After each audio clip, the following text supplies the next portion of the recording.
Hello, and welcome to Night Lectures. I am very glad you are here. Before we begin, tell me, where are you spending this evening?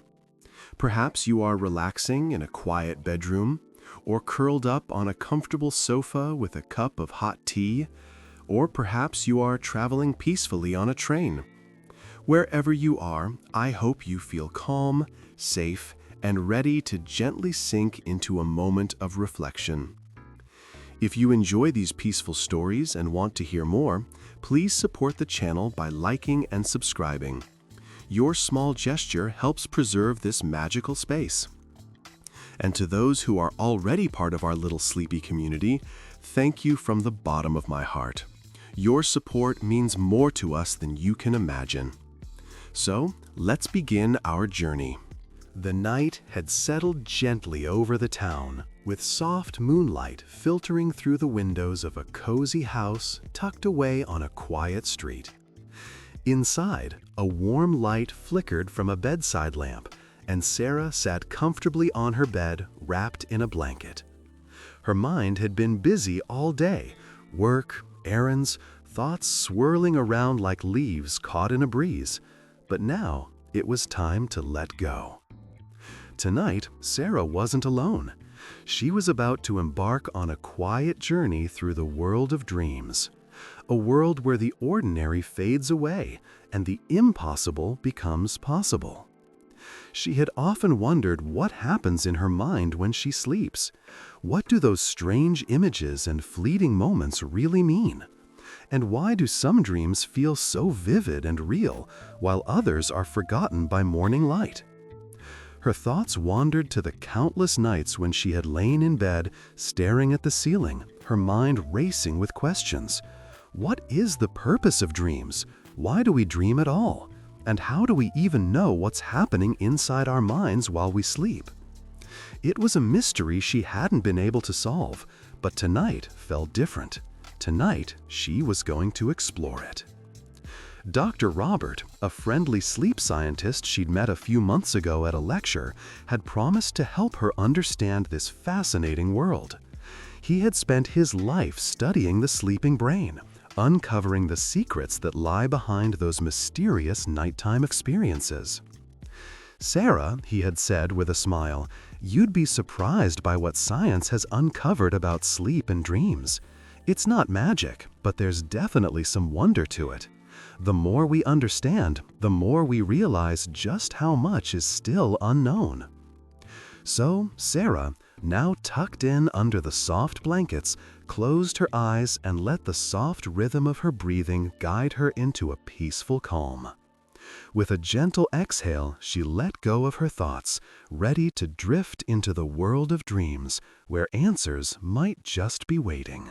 As Sarah lay there, cocooned in the warmth of her blankets, her mind drifted to thoughts of sleep. She had often wondered, with a certain fascination, how her body knew when to fall asleep and what exactly her brain was doing in those quiet hours.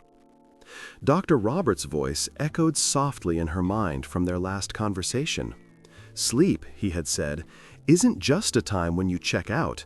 Your brain is still working, often harder than when you're awake. But how could that be? After all, wasn't sleep supposed to be a time for rest? Let's start with the basics, Dr. Robert had explained. When we sleep, we go through different stages, each with a purpose. The most important of these stages is REM sleep, but it's not the only one. There's also non-REM sleep, which is divided into 3 stages. Each stage plays a different role in maintaining your health and mental well-being. Sarah remembered nodding, intrigued. She had always assumed sleep was a simple thing. You fall asleep, you wake up, and in between, your brain was mostly off. But there was more to it. Dr. Robert had told her that when we first fall asleep, we enter into the non-REM stages, starting with the lightest sleep. This is when our body starts to relax, slowing down its functions. Our muscles relax, our heart rate and breathing slow, and the brain waves begin to slow down too. Your brain isn't completely inactive during this time, though, Dr. Robert had added. It's still sorting through the day's experiences, filing away memories, and doing maintenance work. It's almost like your brain is cleaning up the mess from the day. Sarah imagined her brain as a busy office, with thoughts, memories, and experiences scattered all over the place. In this quiet phase of sleep, it was as if her brain was putting everything back in its proper file. No wonder, she thought, that sleep felt so refreshing, like waking up to a clean slate. As her thoughts continued, Sarah couldn't help but wonder about the strange images that often filled her dreams. Sometimes they made perfect sense, but other times they were a jumble of odd scenes. Was her brain still working in those moments? Dr. Robert had explained that the brain stays quite active during the later stages of sleep. When we reach REM sleep, which stands for rapid eye movement, that's when the real magic happens. This is the stage where our dreams are most vivid, where we often experience intense emotions, and where our brain is engaged in high-level processing. Think of it like this, Dr. Robert had said. During REM sleep, your brain is like a painter, creating vivid images from the palette of your memories and emotions. The brain is taking pieces of what happened during the day, mixing them with emotions, and turning them into these strange, beautiful pictures that we call dreams. It was during REM sleep that the brain really flexed its muscles. Sarah had learned that this was when the brain was working hard to process information, make connections, and solidify memories. It was during this stage that people often learned things without even realizing it. The brain takes all the things we've experienced, our worries, our joys, our fears, and works through them, making sense of it all. But why dreams? Why did our brain feel the need to create these strange stories while we slept? Sarah recalled Dr. Roberts' explanation.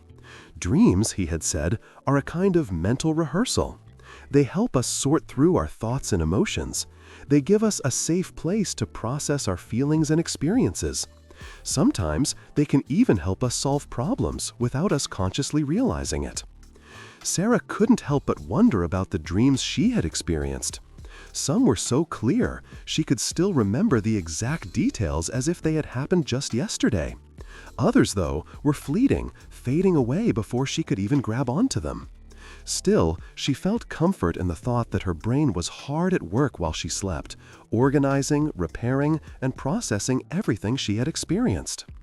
At the same time, the brain wasn't just taking care of her memories and emotions. During deep non-REM sleep, which was the third and final phase of sleep, the brain was also busy repairing and rebuilding the body. This stage was like the body's repair shop. The tissues and muscles that had been worn out during the day were healed, and growth hormones were released. It was during this time that Sarah's body was preparing for the day ahead, restoring its energy and vitality. Your brain, Sarah, Dr. Robert had said, is a master multitasker. While you sleep, it helps your body recover, sorts your thoughts, and even works through your emotions. It's like a nightly retreat where your body and mind rejuvenate for the day ahead. As Sarah lay there, beginning to drift into the first stages of sleep, she felt a sense of peace. It was comforting to know that her brain wasn't simply shutting down for the night. Instead, it was performing a kind of quiet, essential work, keeping everything in balance. She took a deep breath, feeling her muscles relax and her heart rate slow, ready to surrender to the sleep that was fast approaching. Her brain would continue its work, sorting through the memories of the day, repairing what needed to be repaired, and perhaps, just maybe, creating some new dreams. The rhythm of her breathing deepened, slow and steady, as the first peaceful stage of sleep began to take over. Sarah drifted off, her mind ready to embrace the mysteries that sleep held, confident that her brain was quietly working its magic in the background. As Sarah drifted deeper into her sleep, her thoughts began to slip away, leaving behind a vague sense of calm.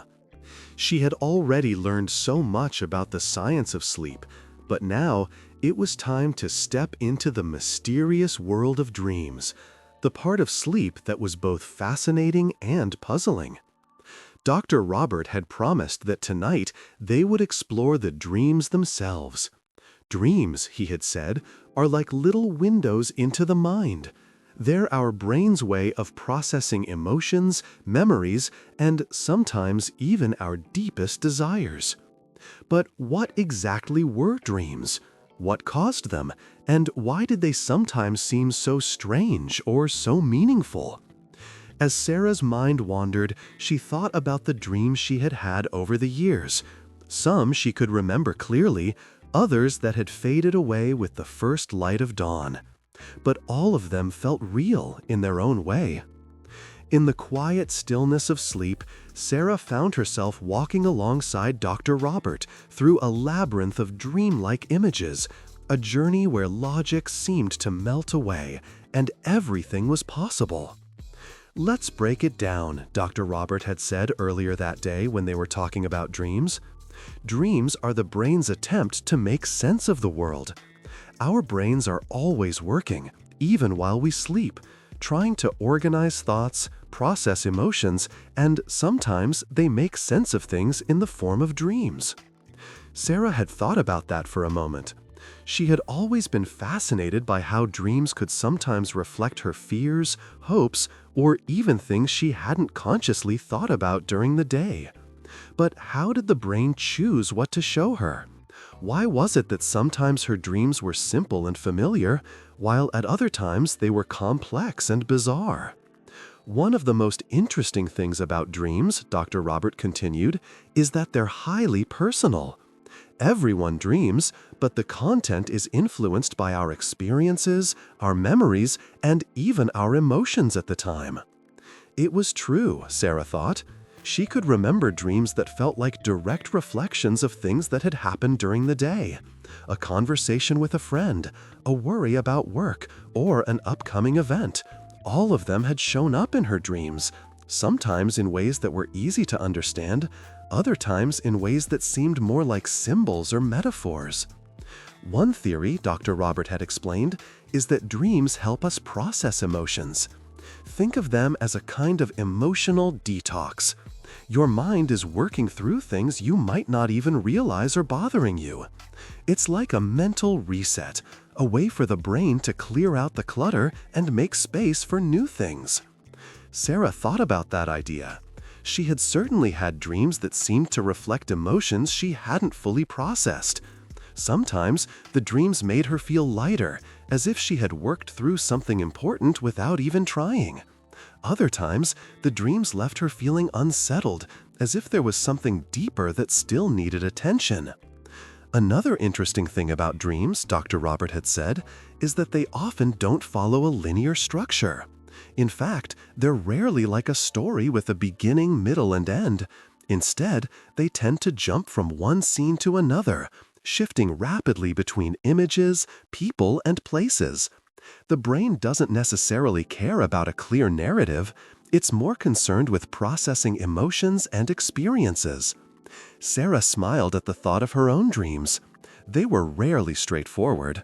One moment she might be walking through a familiar street, and the next she'd be in an unfamiliar place, surrounded by people she didn't recognize. But somehow it all made sense in the dream.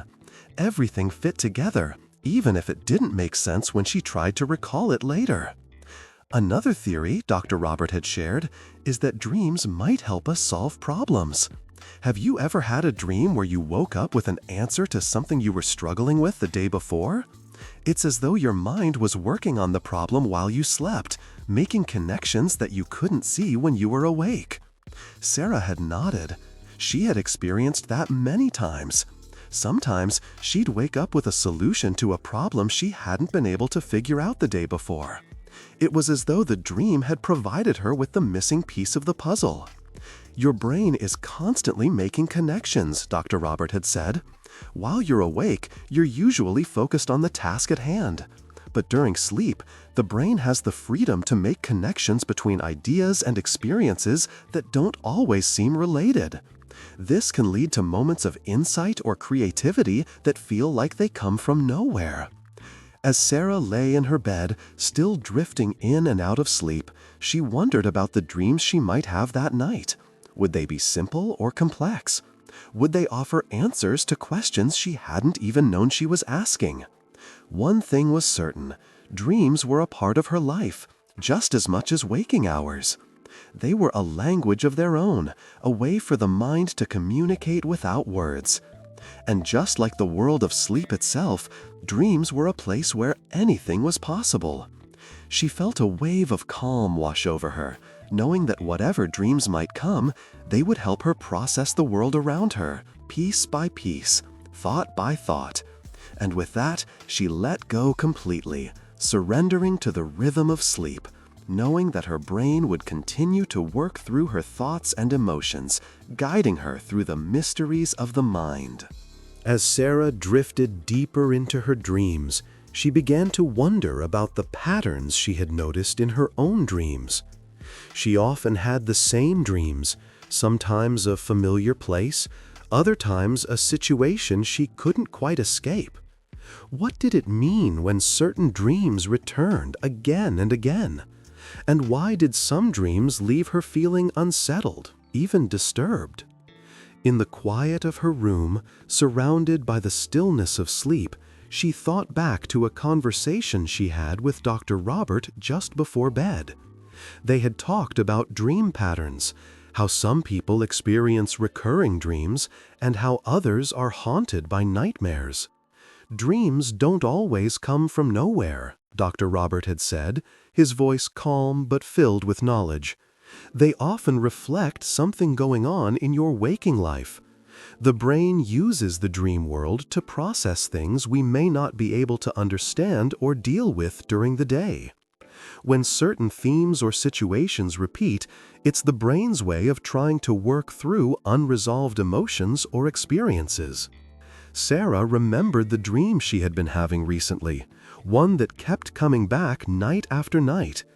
In the dream, she was running through a dark forest, unable to see the path ahead. She could hear the rustling of leaves and the sounds of branches snapping behind her, but no matter how fast she ran, she could never escape the feeling of being followed. It was a dream that filled her with a sense of anxiety, and even though she woke up each time with her heart racing, the dream would always return. "Why does this happen?" Sarah had asked Dr. Robert. "Recurring dreams," he had explained, "are often related to unresolved stress or emotional conflict. The mind wants to make sense of what's bothering you, and when it can't resolve the issue, it sends it to your dreams, hoping you'll figure it out. Sometimes it can be something as simple as a fear you're avoiding. Other times, it could be a deeper, more complex emotional challenge." Sarah couldn't help but wonder about the meaning of her recurring dream. Could it be related to something she had been avoiding in her waking life? She had been feeling more stressed than usual lately, juggling work, personal responsibilities, and the pressure of upcoming events. Maybe her brain was trying to tell her something. "Your brain is trying to help you," Dr. Robert had reassured her. "It's like a guide, gently nudging you to face the things you might not want to face while you're awake. And when the dream repeats itself, it's like the brain is saying, 'Let's try again.' It's not punishment, it's an opportunity to process." As Sarah pondered this, she realized that many of her dreams weren't random. Some of them, especially the ones that repeated, seemed to reflect her emotions and fears. It wasn't always easy to understand them, but she now saw that they were part of a larger process of self-understanding. But what about nightmares? These dark, unsettling dreams that often left her feeling uneasy long after she had woken up. What did they mean? Nightmares, Dr. Robert had explained, are like recurring dreams, but with a stronger emotional charge. They often come when we are under significant stress or when something in our waking life is causing us emotional pain or fear. Sometimes they can be triggered by trauma or unresolved anxiety. Sarah thought back to her own nightmares. There were times when she had woken up from a dream so vivid, so real, that it felt as though the fear or distress she experienced was lingering in her body long after she had opened her eyes. She had heard that nightmares could sometimes be a way for the mind to process trauma, but she had never fully understood how they worked. Dr. Robert had offered some insight into this as well. The brain is a powerful tool, and it processes everything, even the difficult emotions. Nightmares are the brain's way of helping you confront fear and anxiety. It may seem overwhelming, but it's actually a sign that your brain is trying to resolve something that's causing you distress. Sarah thought back to some of her darker dreams, the ones that had left her feeling fearful or disturbed. They had often been about situations beyond her control, losing something precious, being trapped in a place she couldn't escape, or finding herself in a situation where she was powerless. These dreams, while frightening, seemed to reflect her subconscious mind's need to confront certain fears and anxieties. But Sarah also began to understand that not all recurring dreams were necessarily linked to fear.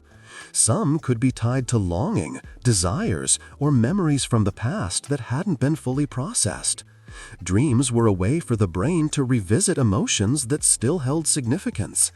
And sometimes they were simply reflections of things we had left behind. Some recurring dreams are actually positive, Dr. Robert had said. For example, people sometimes dream of places or experiences from their past, moments of happiness or comfort. These dreams can be a way for the brain to remind you of something important, something that still carries value in your life. Sarah smiled as she thought about her childhood home, a place that always seemed to appear in her dreams. It was a place where she felt safe, loved, and at peace. She had often wondered why that place kept showing up in her dreams, especially when she had moved so far away from it. Perhaps, Sarah thought, her brain was reminding her of the importance of her roots, the people and experiences that shaped her. The dream wasn't a reflection of fear, but of a deep desire for connection and comfort. Dreams are a way of making sense of our past and our present, Dr. Robert had said. They help us understand who we are, what we need, and what we're afraid of. Even the nightmares have a purpose. They help us confront what we've been avoiding. As Sarah continued to float between the stages of sleep, she felt a deeper sense of understanding about the dreams she had experienced. They weren't just random fragments of her subconscious mind. They were meaningful. They were trying to teach her something, help her heal, process her emotions, and face the fears she had buried deep inside. And as she drifted further into a peaceful sleep, she felt a quiet comfort in knowing that her dreams, whether joyful or unsettling, were a part of her journey. They were helping her become more whole, helping her process the world around her. And as the night carried on, Sarah knew that whatever dreams would come, they were simply another part of her mind's work, a work in progress. As Sarah drifted deeper into sleep, she found herself in that familiar in-between place. The moment when you're still aware of the real world, but already starting to sink into the dream world. It was in this delicate space that Sarah remembered something Dr. Robert had told her the night before. He had mentioned lucid dreaming, and she was eager to explore this fascinating ability that some people claim to have, the ability to take control of their dreams. Lucid dreaming, Dr. Robert had explained, is the art of becoming aware that you're dreaming while still asleep. It's like a switch in your mind that flips on, allowing you to take the reins of your dream world. At first, the idea sounded almost impossible to Sarah. How could anyone control their dreams? Weren't dreams just fleeting, random fragments of our subconscious mind? But Dr. Robert had reassured her that lucid dreaming was real, and with practice, anyone could learn how to tap into this remarkable ability. Imagine it like this, he had said. When you're in a lucid dream, it's as if you're the director of a movie. You can change the scenes, the characters, the plot. It's all up to you. The dream world is yours to shape. Sarah thought about that as she lay there, sinking deeper into the world of sleep. Could she do it? Could she learn to become aware of her dreams and shape them the way she wanted? In the quiet of her bedroom, Sarah's mind began to play with the idea. She imagined herself walking through a sunny meadow, feeling the soft grass under her feet, the sun warming her skin. She wanted to see a large tree in the distance with a swing hanging from one of the branches. And in that moment, as she focused on the dream, something amazing happened. The image of the tree appeared just as she had imagined it, and Sarah smiled. She was doing it. She had just had her first lucid dream. Lucid dreaming was often described as a rare ability, but more and more people were discovering that it was something anyone could learn with the right techniques. And Sarah, though she had only just begun, was already fascinated by the possibilities. "Why does lucid dreaming work?" Sarah had asked Dr. Robert. "It's all about brain activity," he had explained. "During REM sleep, your brain is highly active, almost as active as it is when you're awake. But in most dreams, you're not aware of the fact that you're dreaming. Your brain believes the dream world is real. In lucid dreaming, however, your brain becomes aware that it's in a dream state. This awareness is what gives you control." Sarah smiled, imagining herself flying through the sky in one of her dreams. It was such a simple idea. Just the thought of flying had always made her feel free, light, and full of joy. She had often wondered why, in most dreams, she was unable to fly or control her surroundings. But now, with the idea of lucid dreaming, the possibility felt real. She could be free. She could do anything. There are several techniques people use to trigger lucid dreaming, Dr. Robert had told her. One of the most common methods is the reality check. During the day, you ask yourself, "Am I dreaming?" and check your surroundings for something unusual. Maybe the clock doesn't show the correct time, or maybe you can't read the words in a book. These small checks help train your brain to recognize the signs of a dream. Sarah had thought about trying that. A simple question during the day, "Am I dreaming?" and the act of checking her surroundings could be the key to waking up in her dreams. It sounded like fun, almost like a game. Another technique that Dr. Robert had mentioned was keeping a dream journal. Writing down your dreams every morning, he had advised, helps you become more familiar with the patterns in your dreams. When you recognize these patterns, it becomes easier to spot when you're dreaming. Sarah had started keeping a dream journal just that week, jotting down everything she remembered as soon as she woke up. She had already noticed certain reoccurring themes, places she visited often in her dreams, or people who appeared repeatedly. As she read through her journal, she started to notice how these patterns could help her recognize when she was in a dream. But perhaps the most exciting thing about lucid dreaming was the sense of freedom it offered. Imagine being able to fly above the clouds, walk on water, or travel to distant places, all in the blink of an eye. No longer would her dreams be a passive experience. She could be an active participant in the adventure, the creator of her own dream world. One of the most common experiences among lucid dreamers, Sarah learned, was the ability to manipulate the dream environment. They could change the weather, alter the landscape, or even transform themselves into different characters. Imagine becoming a superhero, a famous explorer, or a pirate sailing the seas. The possibilities were endless. For Sarah, the idea of lucid dreaming wasn't just about control. It was about exploration. It was about pushing the boundaries of her imagination and seeing where her mind could take her. There was a sense of excitement that came with knowing that anything was possible. "Is there a way to make lucid dreaming more vivid?" she had asked Dr. Robert. "Absolutely," he had said. "One of the best ways to make your lucid dreams more vivid is to fully engage your senses. When you realize that you're dreaming, focus on your surroundings. Touch objects, smell the air, listen to the sounds. The more sensory details you add to your dream, the more real it becomes. It's like painting a picture with your mind." With that thought in mind, Sarah felt herself slipping into a dream once again. This time, she was in a forest, a magical forest where the trees whispered secrets to one another, and the air was thick with the scent of wildflowers.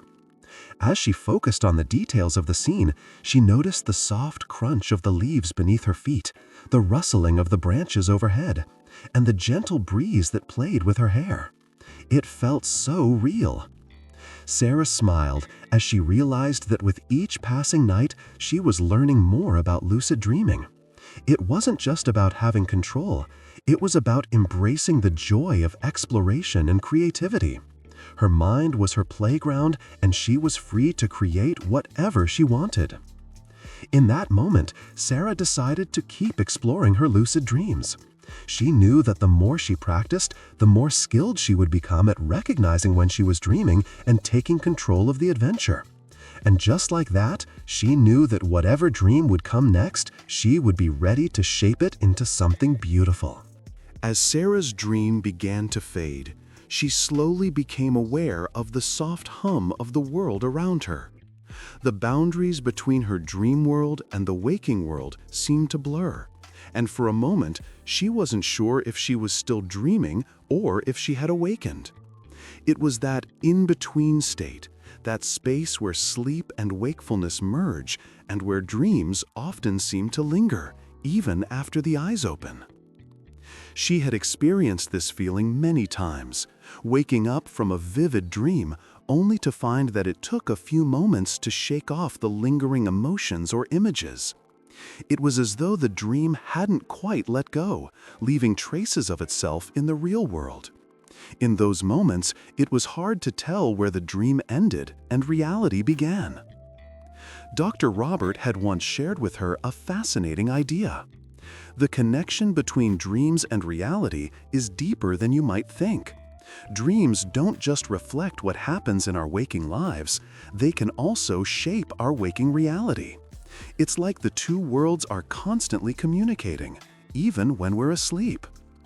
That thought had stuck with Sarah. Could dreams really influence the way she experienced the world while awake? Could the emotions and scenarios in her dreams help her process what was happening in her daily life? Dr. Robert had explained that dreams were not just random images or fleeting thoughts. They were reflections of our subconscious mind, our fears, desires, and unresolved emotions. Often, the things that we couldn't or didn't want to confront during the day would manifest in our dreams. And sometimes, those dreams could give us insights into our waking reality.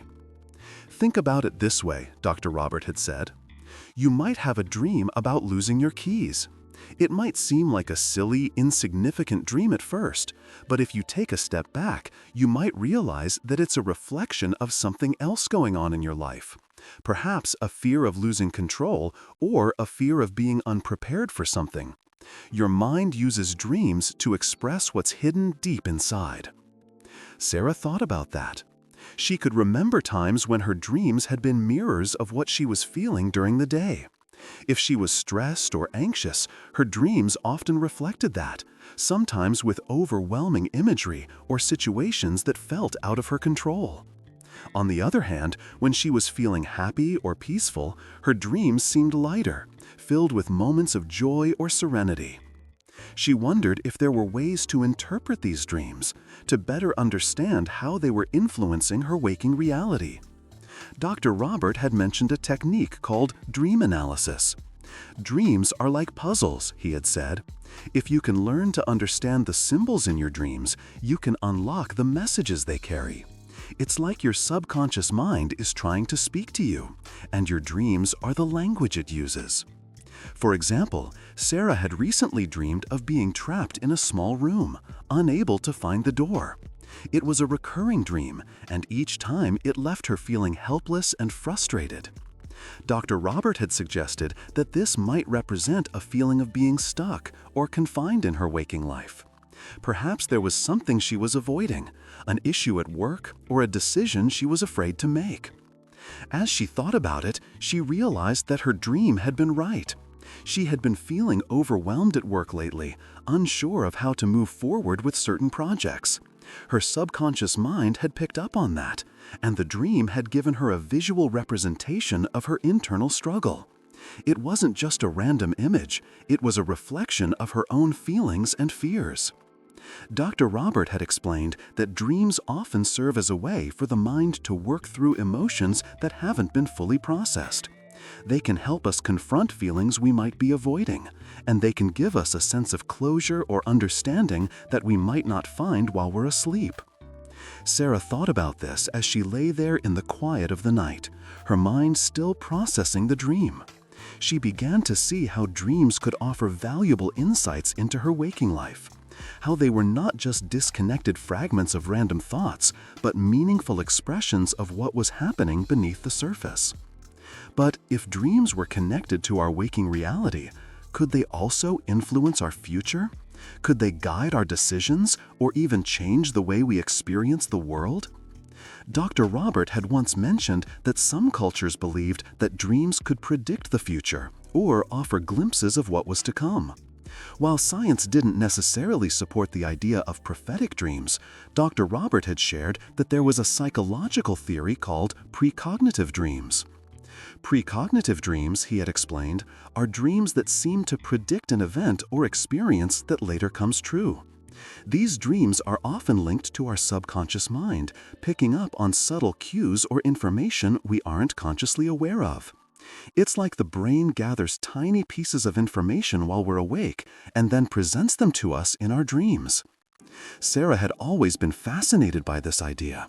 She remembered a time when she had dreamed of a conversation with a colleague, one that was so vivid that she could recall every word, every gesture. A few days later, the exact conversation played out in real life. Was it a coincidence, or had her mind somehow picked up on subtle cues that I hadn't consciously noticed?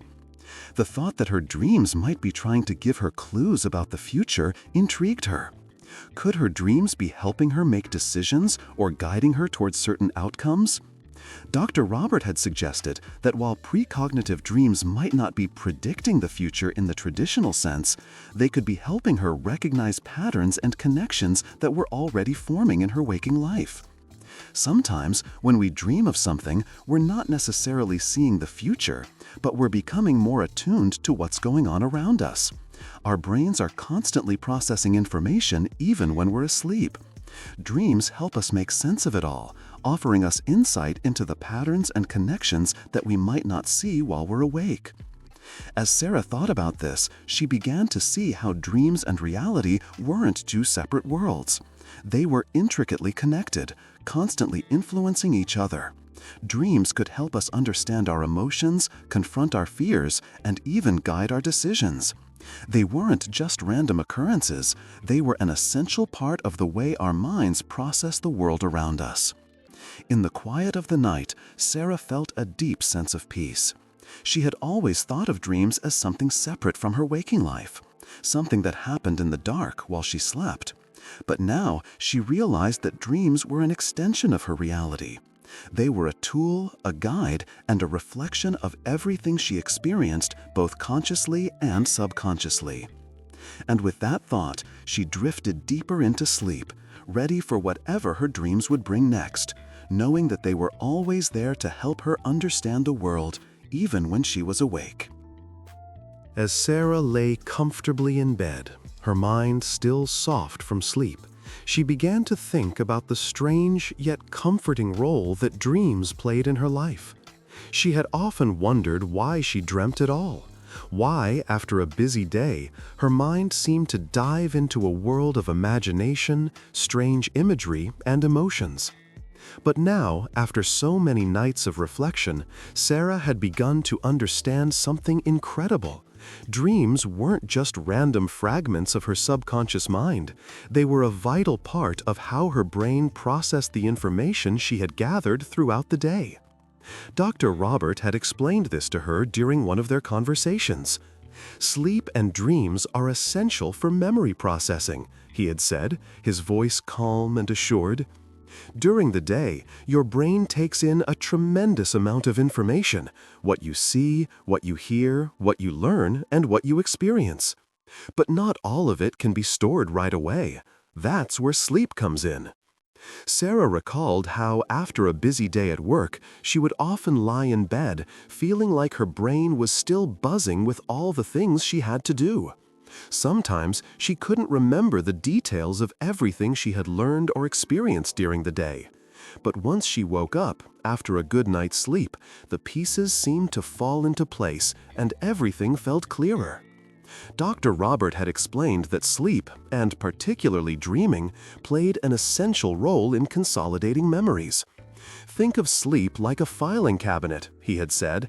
Your brain is organizing everything that happened during the day, deciding what's important and what can be discarded. Dreams are a part of that process. They help your mind make sense of the information you've gathered and store it properly in your long-term memory. Sarah smiled, thinking about how, after a restful night, she would often wake up with a new sense of clarity. She had heard the phrase "sleep on it" many times, but now it made so much sense. Sleep, especially the dreaming part, wasn't just a way to rest her body, it was also a way for her brain to go to work, processing and sorting through the events and emotions of the day. Dr. Robert had shared an interesting study with her once.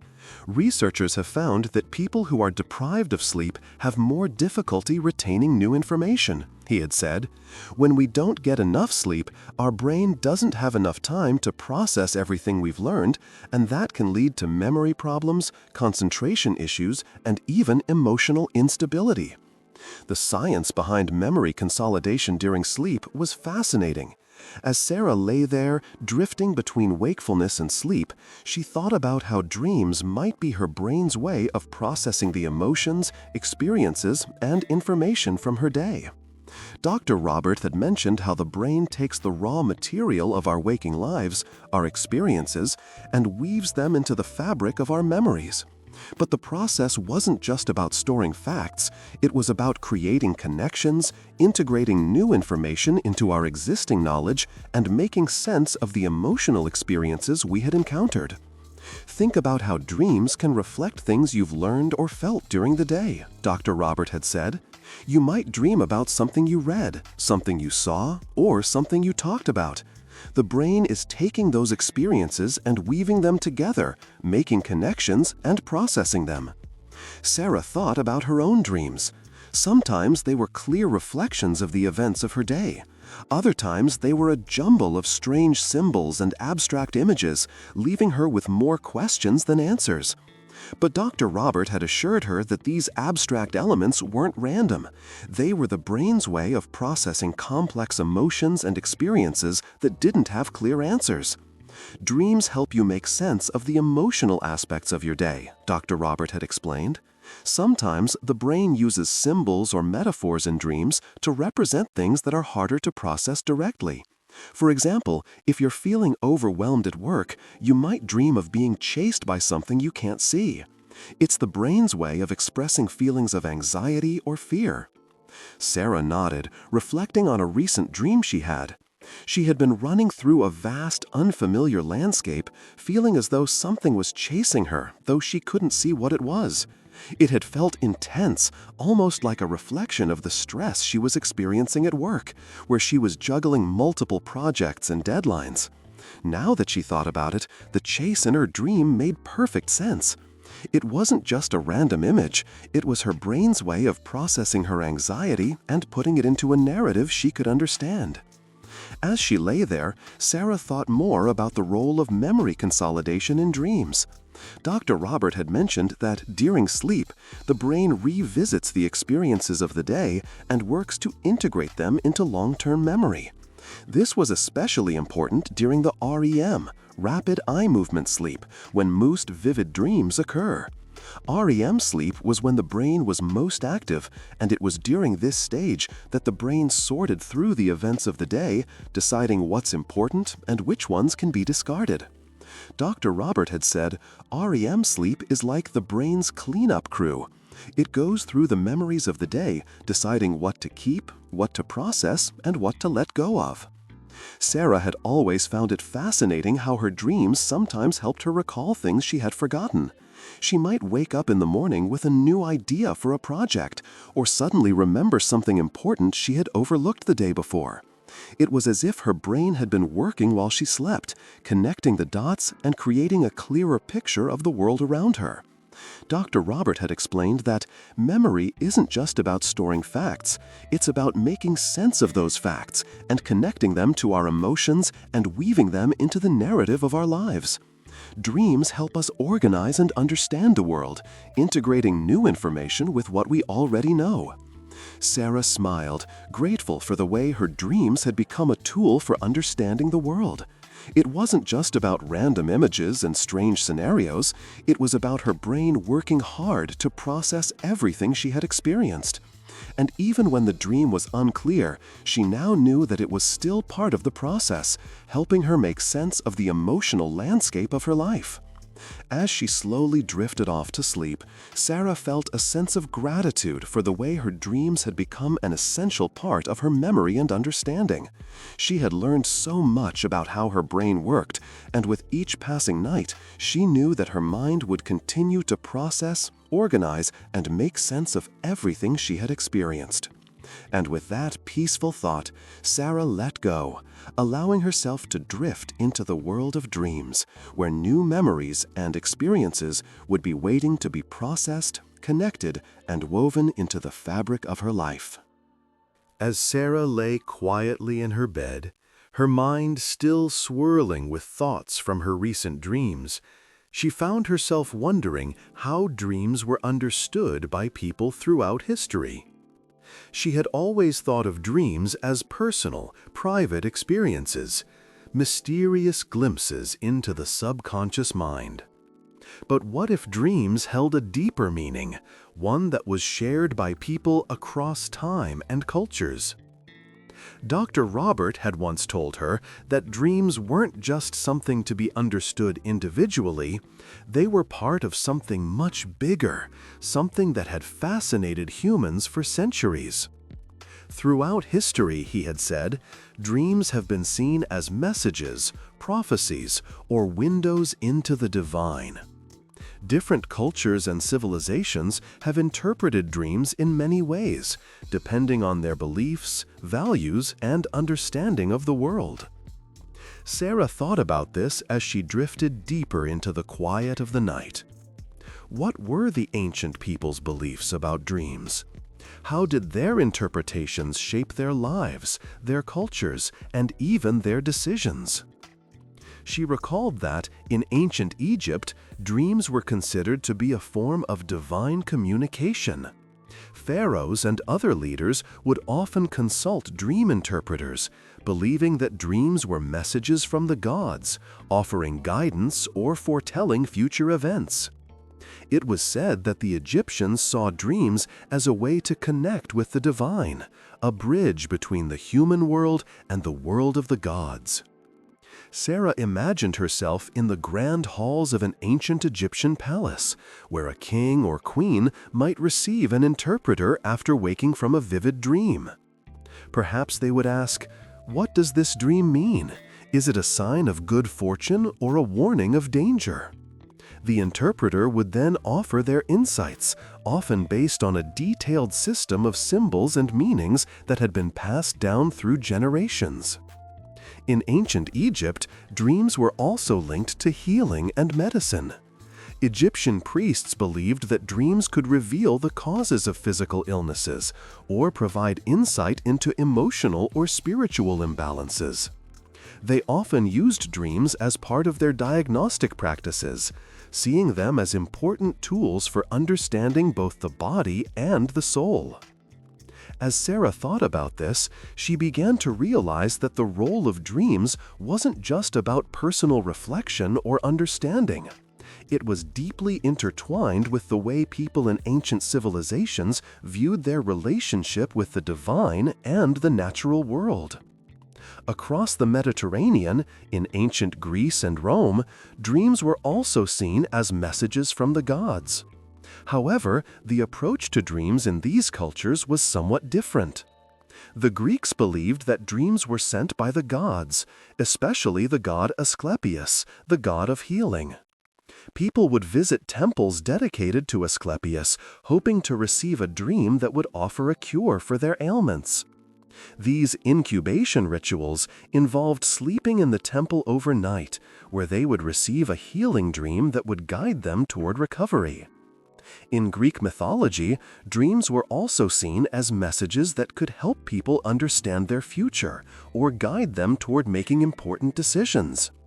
One of the most famous dreamers in Greek mythology was the hero Alexander the Great, who reportedly had a dream before his battle at Gaugamela in 331 BCE, in which he was visited by the god Hercules.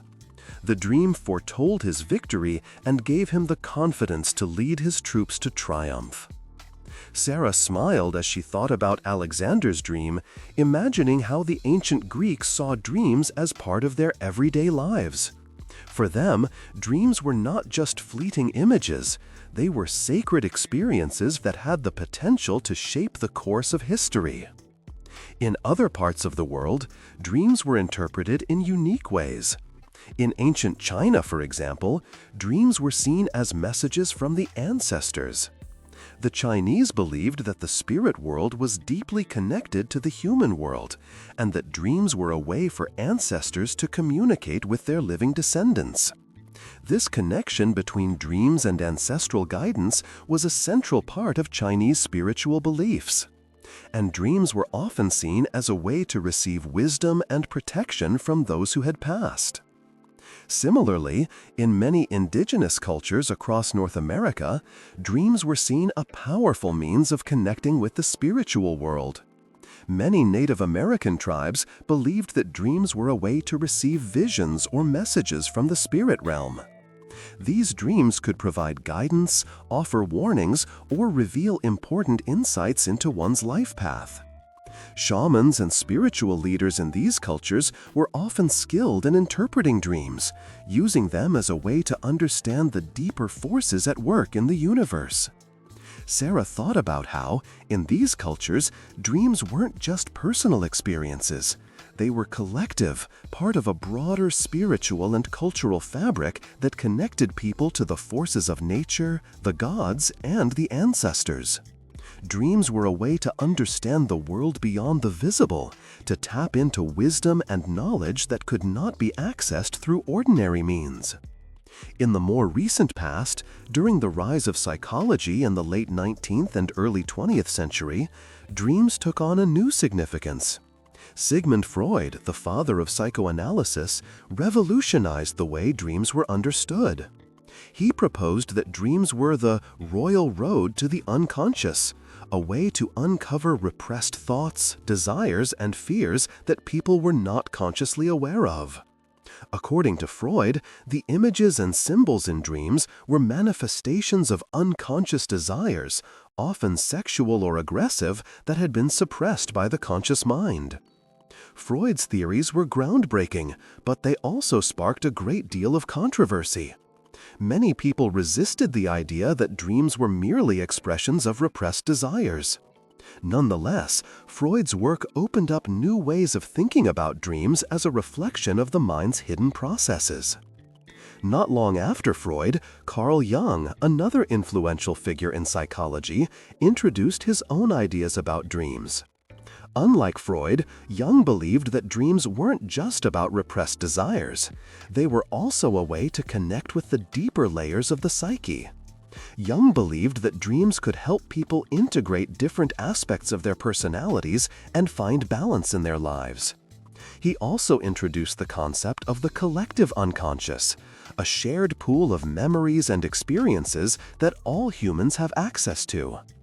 According to Jung, dreams could tap into this collective unconscious, providing wisdom and insight that transcends the individual. Sarah thought about how, in the modern world, we still look to dreams for answers.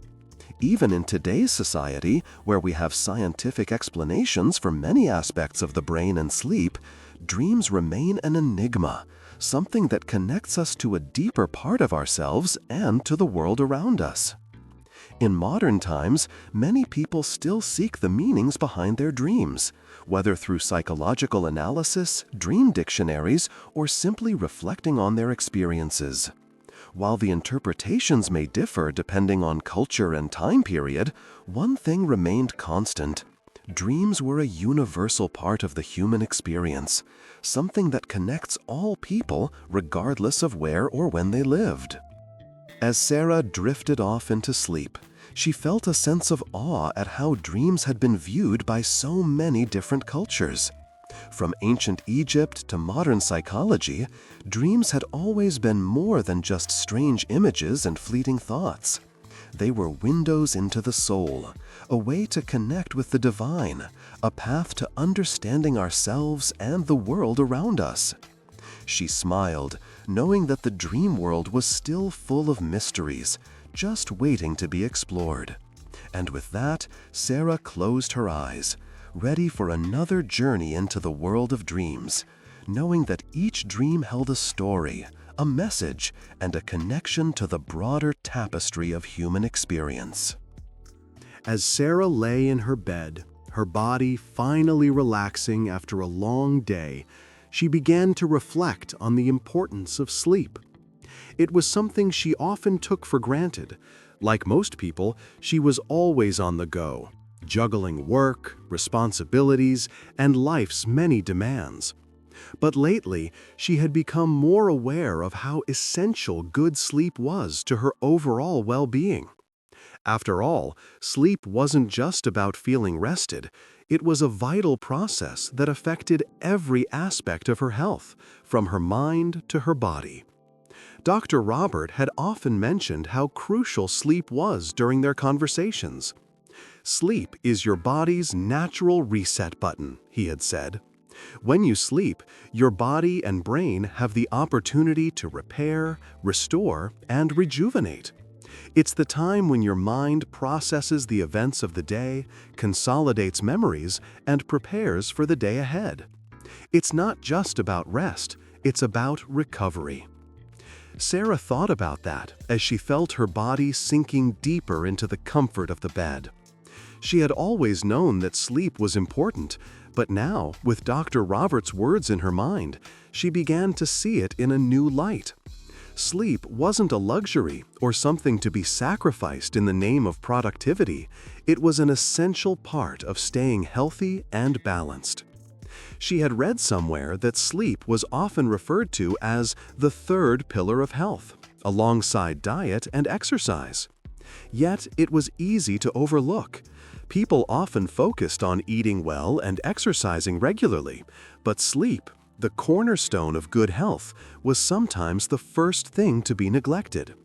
Sarah had certainly found herself sacrificing sleep to meet deadlines, attend social events, or simply stay up watching TV or scrolling through her phone.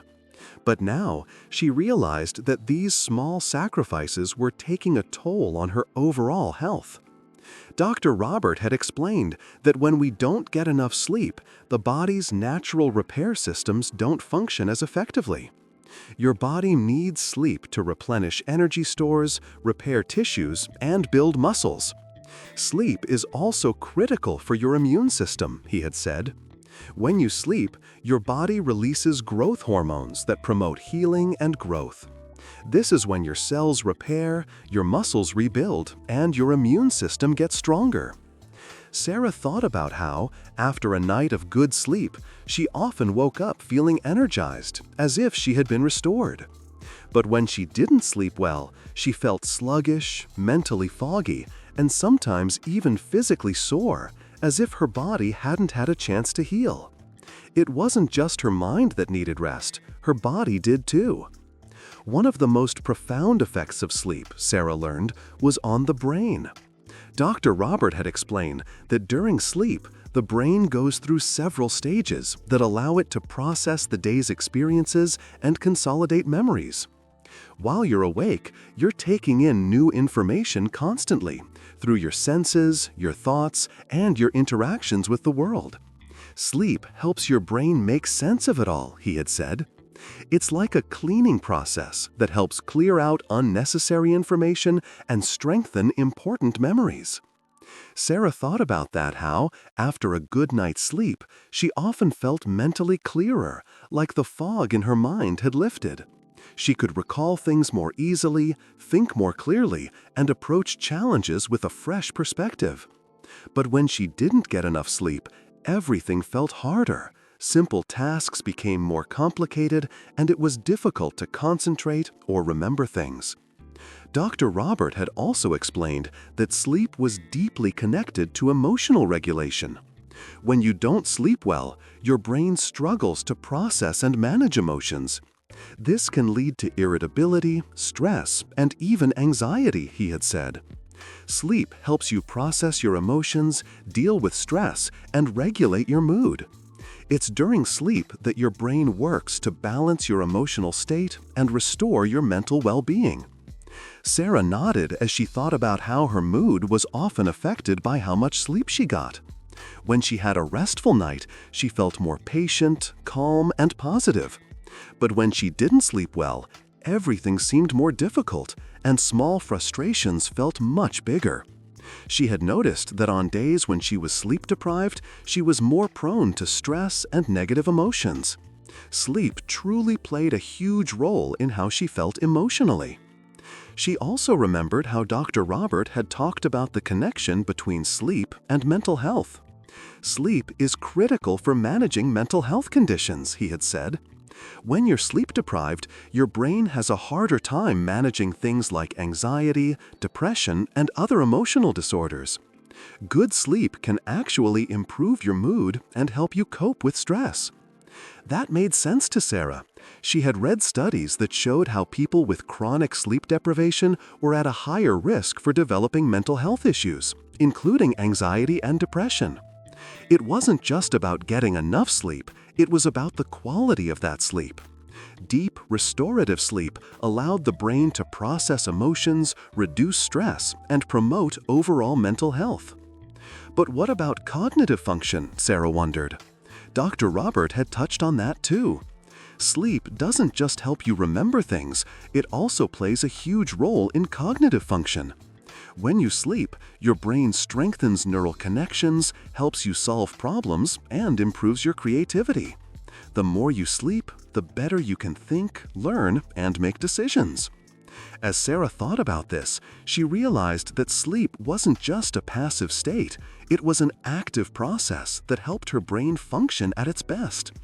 When she slept well, she could think more clearly, solve problems more efficiently, and approach challenges with a better mindset. It was like sleep provided the foundation for all of her cognitive abilities to work effectively.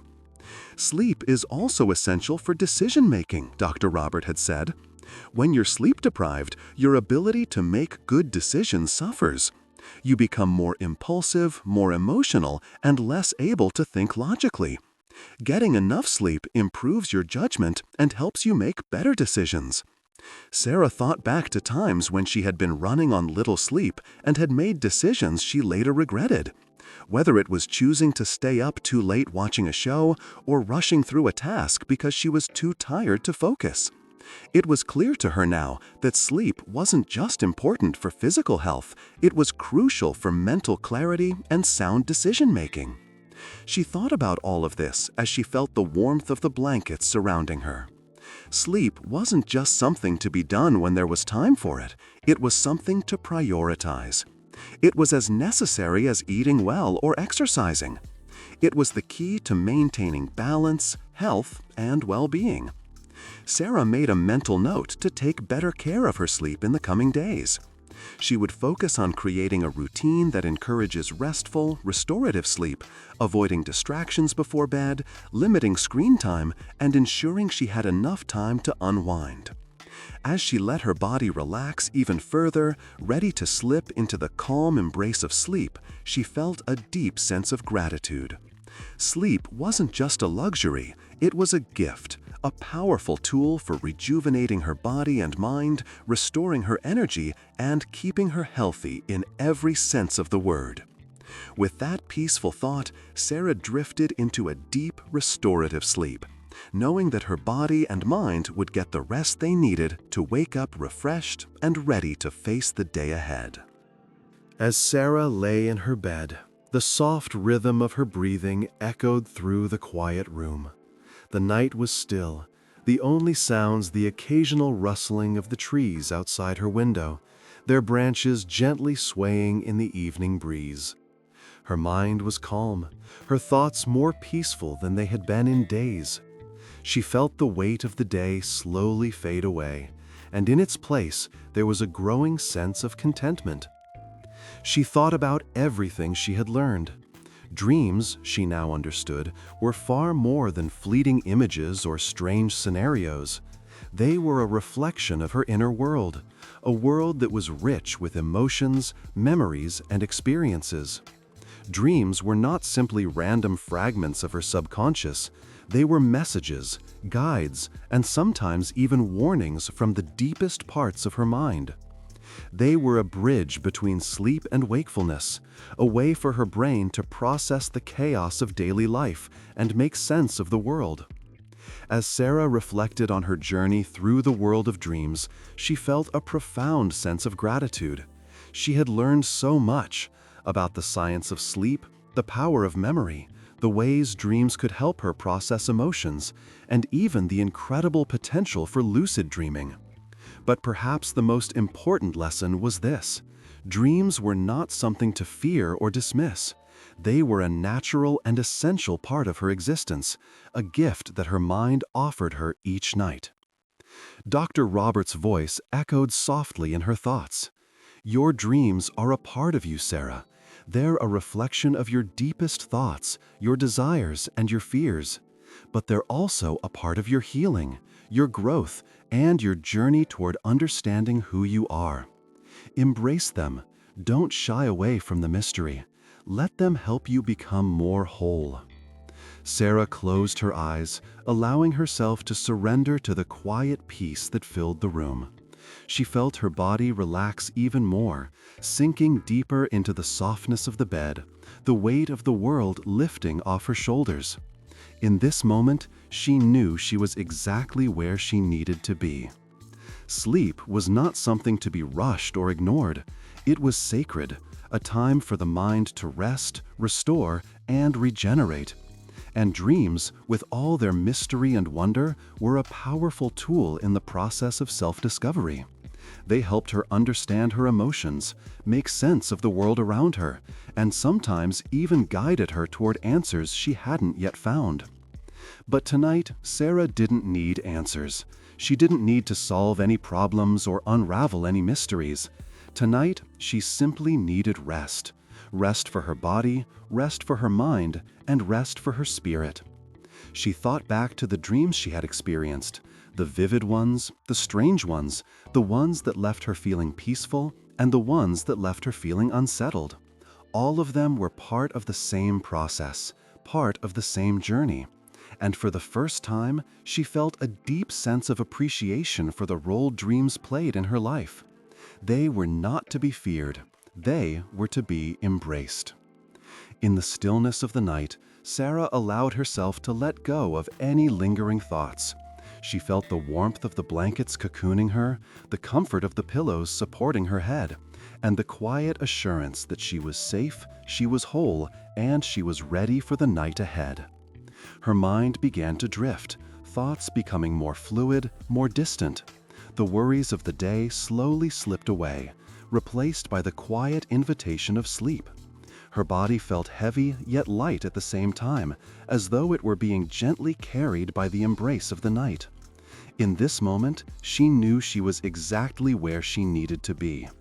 Sleep was not something to be rushed or ignored. It was sacred, a time for the mind to rest, restore, and regenerate. And dreams, with all their mystery and wonder, were a powerful tool in the process of self-discovery. They helped her understand her emotions, make sense of the world around her, and sometimes even guided her toward answers she hadn't yet found. But tonight, Sarah didn't need answers. She didn't need to solve any problems or unravel any mysteries. Tonight, she simply needed rest. Rest for her body, rest for her mind, and rest for her spirit. She thought back to the dreams she had experienced, the vivid ones, the strange ones, the ones that left her feeling peaceful, and the ones that left her feeling unsettled. All of them were part of the same process, part of the same journey. And for the first time, she felt a deep sense of appreciation for the role dreams played in her life. They were not to be feared. They were to be embraced. In the stillness of the night, Sarah allowed herself to let go of any lingering thoughts. She felt the warmth of the blankets cocooning her, the comfort of the pillows supporting her head, and the quiet assurance that she was safe, she was whole, and she was ready for the night ahead. Her mind began to drift, thoughts becoming more fluid, more distant. The worries of the day slowly slipped away, replaced by the quiet invitation of sleep. Her body felt heavy yet light at the same time, as though it were being gently carried by the embrace of the night. She thought back to the words Dr. Robert had shared with her. Sleep is a gift, Sarah. It's a time for your mind to make sense of the world, to heal, and to prepare for the journey ahead. Don't underestimate its power. It's a tool for growth, for understanding, and for peace. And with that thought, Sarah allowed herself to slip deeper into the world of sleep, knowing that whatever dreams awaited her, they will help her continue to grow, continue to understand, and continue to find peace in the stillness of the night. As she drifted into the quiet realm of dreams, she felt a gentle warmth wash over her. She was ready to let go, ready to rest, and ready to embrace whatever the night would bring. The mysteries of the dream world would wait until morning, but for now, Sarah was at peace. She was content, knowing that the night held more than just rest. It held the promise of new insights, new growth, and new understanding. And with that peaceful thought, she slipped into a deep, restorative sleep.